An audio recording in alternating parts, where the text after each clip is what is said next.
kemarin di PKS ada tugas sebagai penggerak dalam pendidikan di Pemprov. Kami memberikan tugas untuk melakukan wawancara dengan 2 sampai 3 kepala sekolah dalam materi pengambilan keputusan berbasis nilai-nilai kebajikan sebagai pemimpin. Di salah satunya yang kami tugaskan mewawancarai kepala sekolah di mana kami menjalankan tugas sebagai guru. Jadi semua di sini kalau kepala sekolah bersedia untuk Iya, insya Allah. jadi yang pertama yang saya ingin tanyakan adalah selama ini bagaimana Bapak untuk mengidentifikasi kasus yang merupakan kasus dilema etika atau rujukan moral. Ya, jadi persoalan dilema etika itu dalam ilmu psikologi itu kan kita memilih di antara 2 pilihan yang semuanya sama-sama menguntungkan. Ya. Dua-duanya ada nilai kebenaran di sana. Jadi ya untuk mengidentifikasinya ya misalnya kasus-kasus atau persoalan yang terjadi di sekolah. Misalnya ada 2 hal yang berbeda tapi sama-sama menguntungkan. Ya. Misalnya saja untuk persoalan penyelesaian masalah-masalah siswa. Ini ada keunggulan. Satu sisi menginginkan misalnya penyelesaian itu secara hukum positif. Yang satu juga menginginkan, ya, satu sisi dia menginginkan supaya penyelesaian itu dilakukan secara kekeluargaan atau adat. Tentunya ini kan salah satu contoh dilema etis. Kenapa saya katakan dilema etika? Karena itu pilihan itu sama-sama punya keuntungan, sama-sama punya kebenaran. Kemudian untuk berkaitan dengan rujukan moral itu pilihan yang satu menguntungkan, yang satu memang bertentangan. Misalnya yang satu menginginkan ini diselesaikan, tapi ada pihak lain yang menginginkan itu diselesaikan. Dia tidak mengidentifikasi.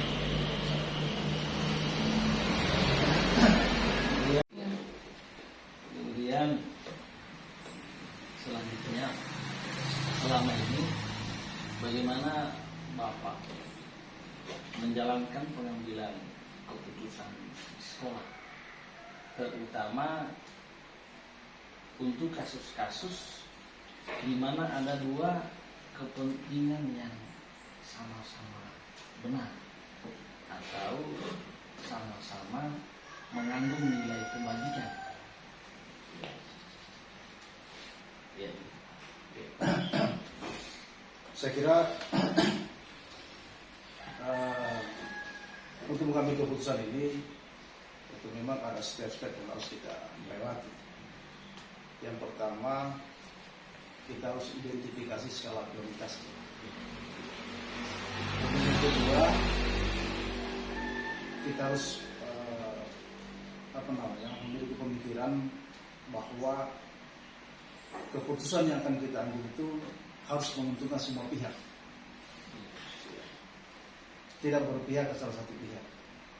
Itu keputusan. Jadi yang skala prioritas, kemudian berikutnya itu tentunya sebagai pimpinan kita harus selalu meminta masukan-masukan dari teman sejawat, dari pihak-pihak tertentu, misalnya perwakilan yang merupakan representasi masyarakat, mungkin meminta petunjuk dari pimpinan atau atasan. Ya. Setelah itu kita ramu, maka kita analisa, mana yang lebih menguntungkan untuk semua pihak, itulah keputusan yang terbaik yang harus kita ambil. Terima kasih. Kemudian langkah-langkah atau prosedur seperti apa yang biasa Bapak lakukan selama ini?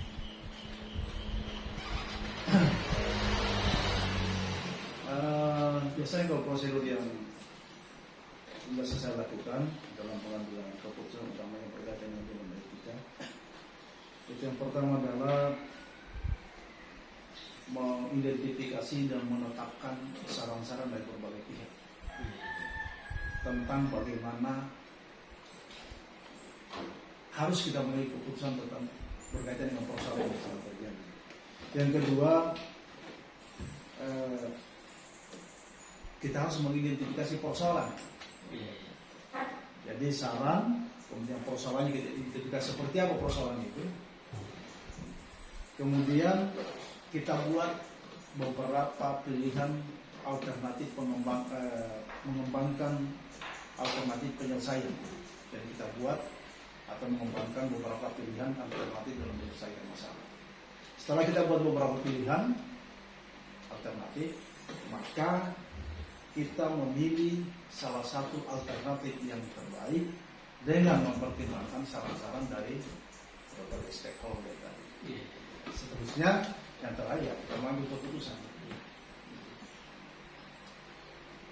Jadi kalau saya tarik kesimpulannya dalam langkah-langkah prosedur mulai dari identifikasi fakta-fakta, masalah, kemudian saran-saran, kemudian persoalan bagaimana kita identifikasi mana yang bermanfaat, kan? Kemudian memilih, kita mengembangkan dulu alternatif pilihan mana yang mau kita putuskan. Setelah itu baru kita pilih yang mana yang lebih menjurus untuk kemanfaatan, dan yang terakhir baru kita mengambil sebuah keputusan. Ya. Terima kasih Pak. Kemudian selanjutnya, hal-hal apa saja yang selama ini Bapak anggap efektif dalam pengambilan keputusan pada kasus-kasus di dunia itu?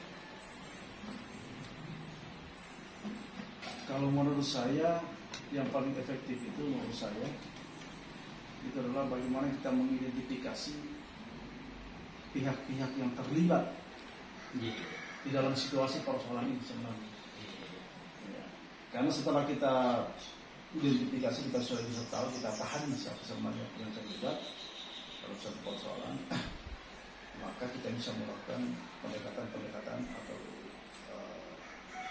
dalam hal ini mencari solusi pilihan yang terbaik untuk menyelesaikan masalah itu. Kemudian yang kedua, jangan juga kita lupa bahwa meminta masukan sebelum mengambil keputusan itu adalah hal yang sangat penting. Dan itu sangat efektif, sangat efektif. Ya, terima kasih. Kemudian hal-hal apa saja selama ini merupakan tantangan dalam pengambilan keputusan pada kasus-kasus yang saya rasakan itu yang biasa menjadi tantangan itu adalah manakala kita memilih salah satu di antara dua, maka ada salah satu yang jelas akan merasa diabaikan atau akan merasa dikecewakan. Mungkin ada perasaan kecewa, itu menjadi tantangan. Dan tindakannya selanjutnya harus kita berikan respon bagaimana kita kembali memberikan pemahaman kepada yang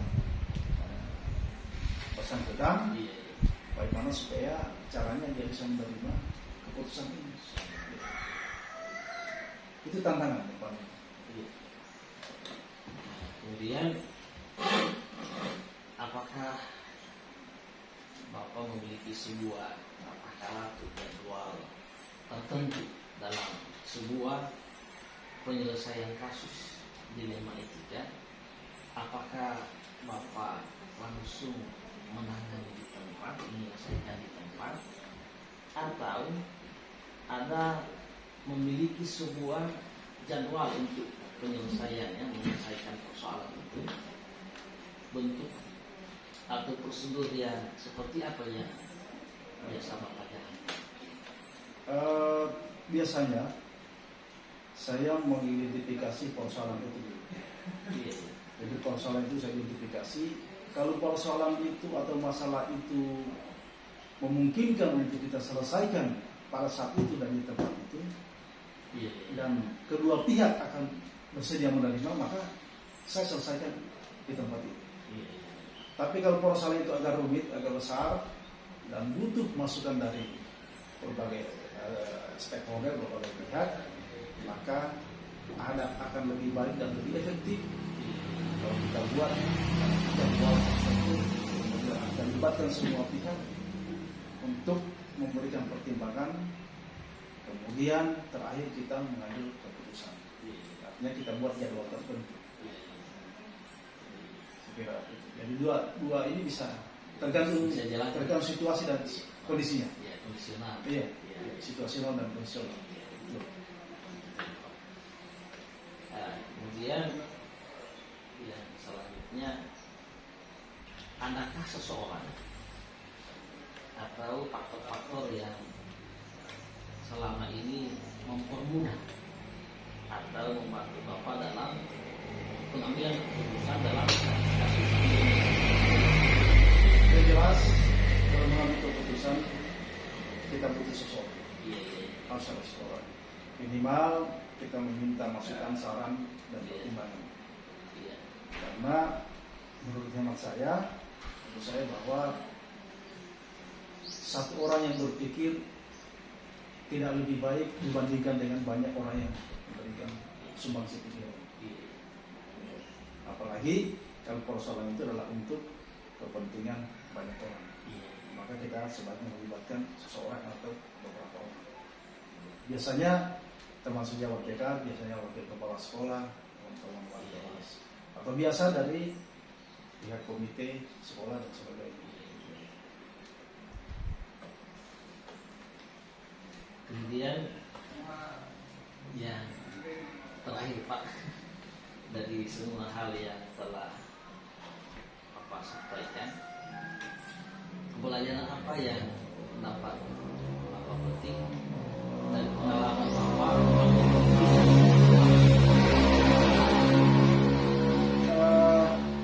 Kalau berbicara mengenai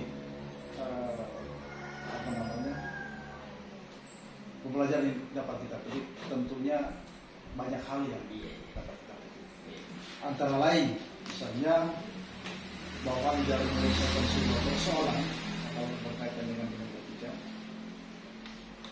jangan terburu-buru mengambil keputusan.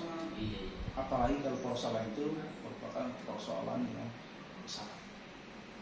Kemudian yang kedua, pembelajaran yang kedua, bahwa ingat masukan, saran dari orang lain dan teman sejawat mutlak sangat dibutuhkan untuk memberikan pertimbangan sebelum mengambil keputusan. Kemudian yang ketiga, pembelajaran yang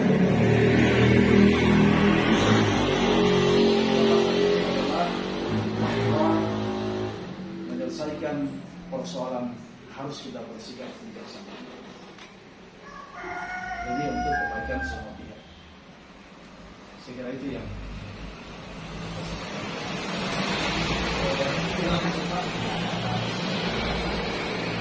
Dialog kita pada kesempatan kali ini, sekali lagi saya terima kasih Bapak telah bersedia kesempatan dan bisa berbagi pengalaman, soalnya pengalaman yang sangat berharga untuk kami sebagai calon gubernur yang nantinya bisa kami implementasikan dengan pengalaman seperti yang Bapak sampaikan tadi ke depan, terkhususnya dalam rangka sebagai pemimpin pembelajaran, namanya dalam penanganan kasus-kasus yang utamanya kasus-kasus yang berkaitan dengan siswa, bagaimana supaya kita melakukan penanganan kasus harus senantiasa berpihak kepada murid atau kepada siswa. betul.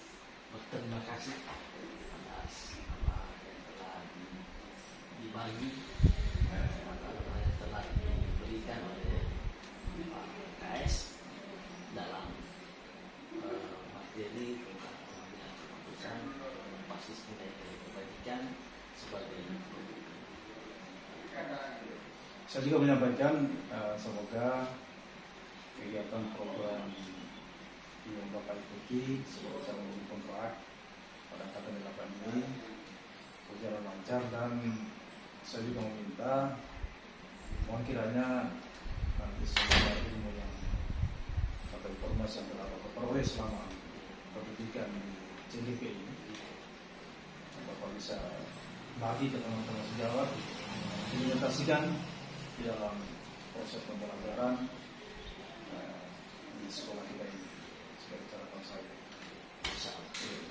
Ya, sukses.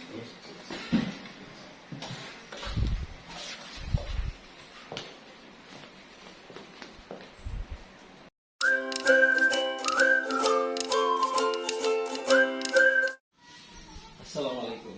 Waalaikumsalam warahmatullahi wabarakatuh. Alhamdulillah. Bagaimana kabarnya Pak KS? Alhamdulillah baik-baik. Jadi KS, kita izinin Pak KS. KS punya waktu. Iya, siap. Nah, ya.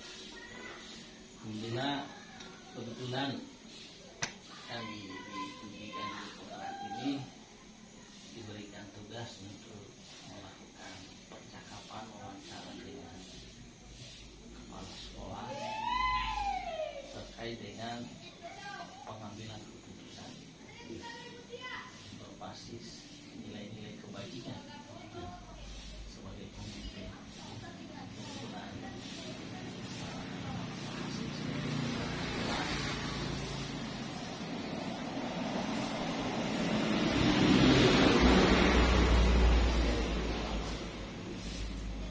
Bapak sebagai kepala sekolah pimpinan ada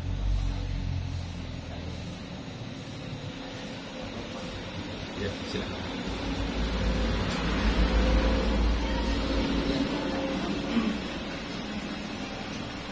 selama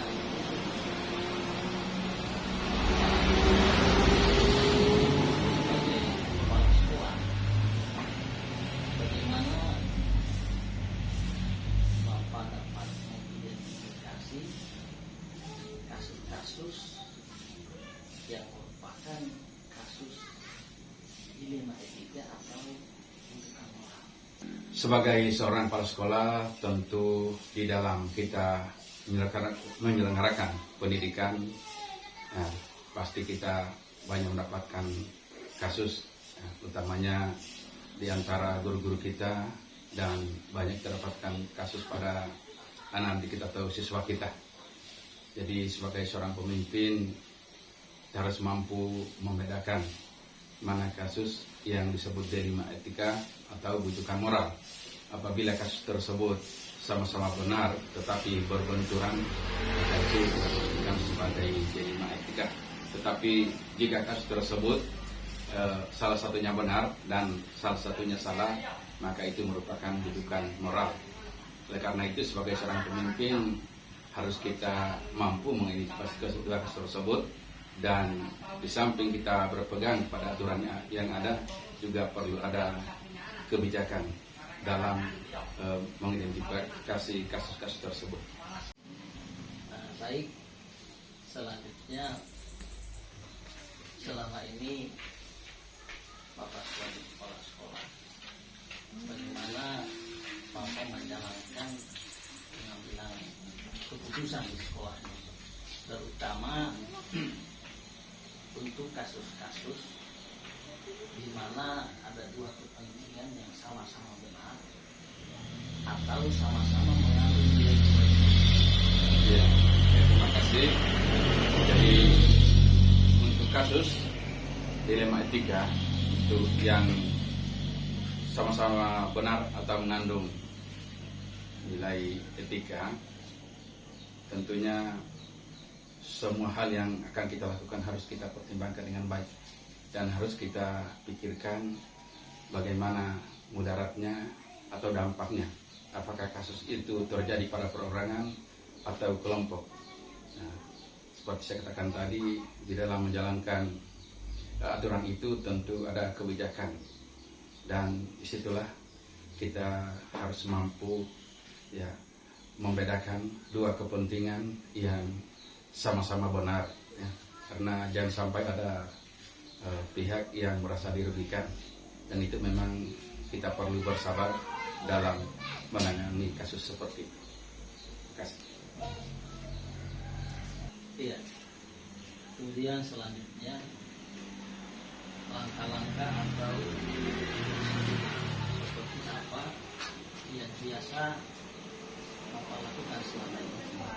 Jadi langkah-langkah terkecil yang saya lakukan selama ini tentunya dimulai dengan mempertimbangkan apakah hal itu kecil ya mudaratnya dan besar manfaatnya, utamanya yang berdampak pada siswa kita, yaitu dengan berpikir berbasis hasil akhir, kemudian nanti apakah ada manfaatnya atau mudaratnya, kemudian berbasis peraturan, dan tentunya di situ ada berbasis rasa peduli. Nah, setelah itu kita pertimbangkan, lalu kita identifikasi untuk pengambilan keputusan, dan dalam pengambilan keputusan itu tentu kita perlu berkolaborasi dengan berbagai pihak, dalam hal ini dengan teman-teman guru di sekolah, dengan pihak pemerintah sekolah atau orang tua siswa. Makanya kita perlu mempertimbangkan supaya ketika kita sudah buat keputusan itu tidak ada lagi pihak yang merasa dirugikan dan semuanya rasa-rasa sama-sama merasa puas. Jadi kalau saya ambil kesimpulan bahwa perlu dilakukan identifikasi, Ya. kemudian melakukan kolaborasi Ya. dengan Ya. teman-teman, kemudian orang tua, Ya. komite, Ya. sehingga ketika kita mengambil keputusan itu betul-betul keputusan yang sudah final, tidak ada yang merasa dirugikan. Iya, betul. Ya. Ya, terima kasih. Kemudian selanjutnya hal-hal apa saja yang Bapak anggap efektif dalam pengambilan keputusan pada kasus-kasus lain? Jadi hal-hal yang perlu saya ambil dalam secara efektif dalam menyelesaikan kasus ini, tentunya yang pertama kita mengundang dewan guru dengan pemimpin sekolah, orang tua siswa, kemudian kita sampaikan kasusnya tersebut dan kita berupaya menyederhanakan permasalahan tersebut, dan selanjutnya kita bisa melakukan pengambilan keputusan dengan hasil kesepakatan bersama, baik dari dewan guru, orang tua siswa maupun orang tua siswa yang dalam hal ini komite sekolah. Jadi sehingga keputusan yang kita ambil itu adalah keputusan bersama. Intinya adalah kita harus kerjasama dan kolaborasi dengan semua stakeholder sekolah. Kemudian selanjutnya Pak, apakah Bapak memiliki sebuah tata cara atau jadwal tertentu dalam sebuah penyelesaian kasus? Apakah Bapak langsung menyelesaikan cepat?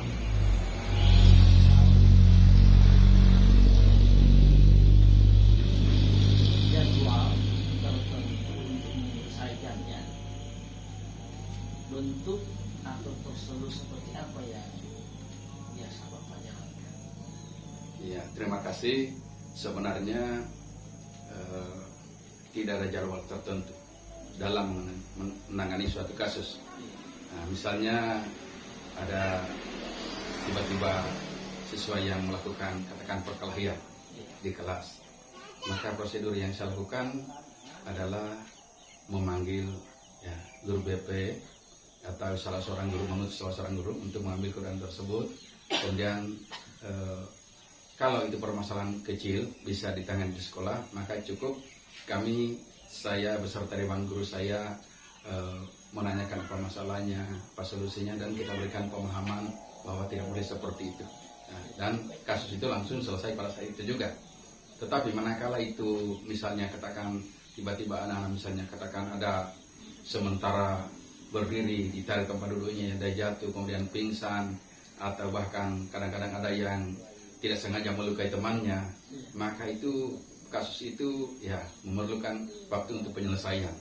Tentu kita perlu mengantisipasi hasilnya, kemudian kita memanggil orang tuanya, bahkan kalau belum mampu lagi kita memanggil pihak komite sekolah untuk kita robohkan bersama penyelesaiannya. Sebagai contoh, baru-baru ini di sekolah ada anak-anak yang pingsan. Kebetulan saat itu saya sementara di dinas, mereka menelpon saya. Ada anak perempuan yang selama ini tidak pernah pingsan, tiba-tiba ketika saya ada di dinas, guru-guru menelpon, ada anak-anak ini pingsan, sudah berapa menit belum ya sadar. Maka waktu itu saya langsung mengambil keputusan, menelpon guru-guru, silakan carikan mobil, pinjamkan dulu biaya, saya siapkan biayanya, bawa ke puskesmas terdekat, dan alhamdulillah dengan bantuan guru mereka mengambil orang tuanya, maka mereka langsung membawa anak tersebut dan kasus itu selesai pada saat itu juga. Ya, alhamdulillah. Salah satu contoh. Ya. Baik, kemudian pertanyaan selanjutnya, apakah seseorang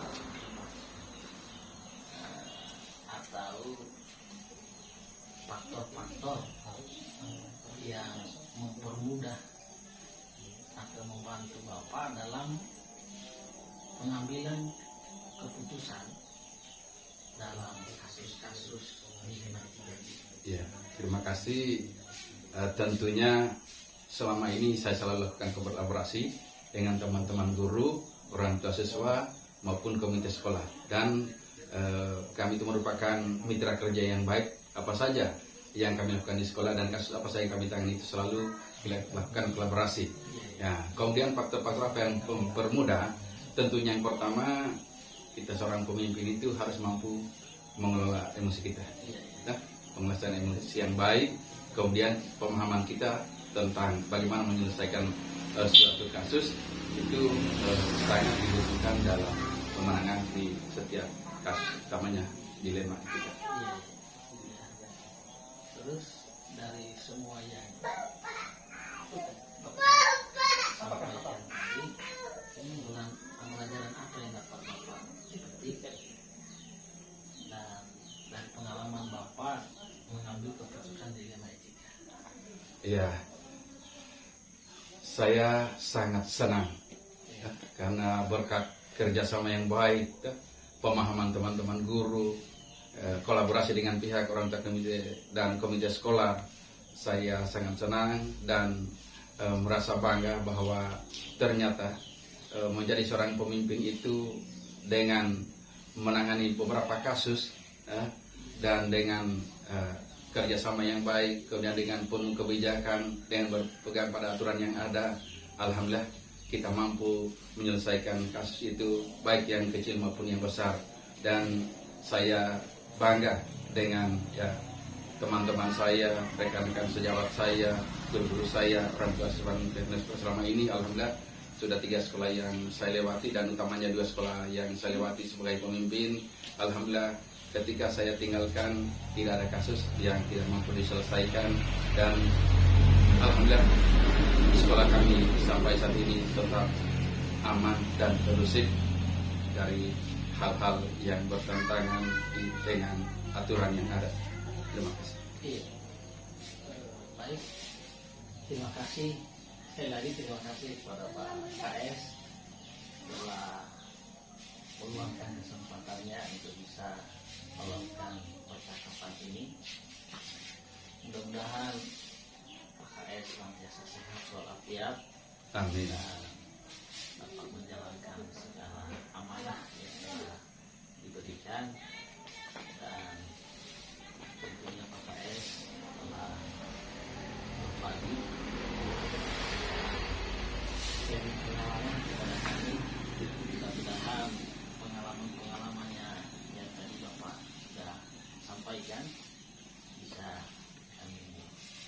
ambil dan kami terapkan juga dalam melaksanakan kegiatan utamanya sebagai pemimpin pembelajaran.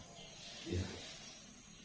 Saya juga terima kasih atas kedatangan hari ini karena dengan silaturahim ya kita bisa ya memperkokoh persaudaraan ya, rasa persatuan juga ya di dalam ajaran agama kita tentunya adalah akan menambah berkah umur kita dan akan memudahkan rezeki kita.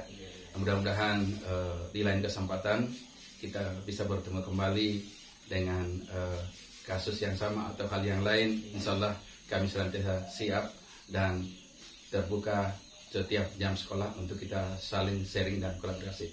Terima kasih. Saya akhiri. Assalamualaikum warahmatullahi wabarakatuh. Waalaikumsalam warahmatullahi wabarakatuh. Terima kasih Pak. Ya, sama-sama.